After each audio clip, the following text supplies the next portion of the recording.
வேதவியாசர் தான். இதிகாசமான மகாபாரதத்தை எழுதியவரும் வேதவியாசர் தான். அவர் வியசிச்சார் வேதத்தை. அதனால ஒரு வேதவியாசர் சாட்சாத் பகவானுடைய அம்சம். அவருடைய திரு அவதாரமாக நம்ம சொல்லியிருக்கோம்.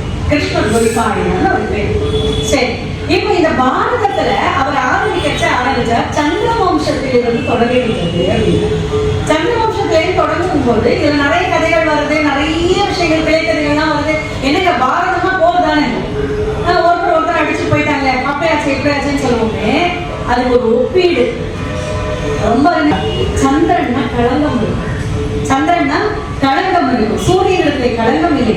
ஆனால் அந்த களங்கத்தை மீறி அவனுடைய அந்த கருணையான அந்த குளிர்மையிலால் தான் லதா ஔஷதிகளும் சம்ஸ்கிருதத்துல செடி கொடிகள் பயிர் பச்சைகள் எல்லாம் என்ன ஒரு குளிர்மை. சந்திரன் என்றால் குளிர்மை. அப்படிப்பட்ட சந்திர வம்சத்தை பற்றி சொல்லுகின்றார். சந்திரன் அத்ரிமா மகர்ஷியுடைய திருக்கண்களில் இருந்து தோன்றியவர் என்று சொல்லப்படுகிறது. பால்கடலை கடையும் பொழுது அதிலிருந்து ஆலகால விஷம் வந்தது. பிரதோஷம் வரும் இல்லையா, ஆலகால விஷம் வர்றது, உச்சை சவசுங்கிற உதர வருது, நல்ல நல்ல விஷயங்கள்லாம் வந்தது. அதுல சந்திரனும் வந்தார் அப்படின்னு சொல்லுவோம். அதனால்தான் லட்சுமி பிராட்டி சந்திரனுடைய சகோதரி, சந்திரனுடைய சகோதரியாக லட்சுமி பிராட்டி சொல்லுவோம். சரி, அந்த சந்திர வம்சம் அப்படியே வருதுன்னு போது வம்சம் வளரும், பிரஜா உற்பத்தி பண்ணணும் இல்லையா. அப்ப அந்த சந்திர வம்சத்துல சந்திரமா மனசோ ஜாதகா, பகவானுடைய மனதிலிருந்து ஜனித்தவர் சந்திரன். அதனாலதான் சொல்லுவாங்க, ஜாதகத்துல எல்லாம் காமிச்சாங்கன்னா உங்களுக்கு சந்திரன் உச்சத்துல இருக்கா, சில நட்சத்திரங்களுக்கு சந்திரன் உச்சத்துல இருக்கான்னு கேட்பாங்க. ஏன்னா சந்திரன் மனதோடு தொடர்பு கொண்டார்.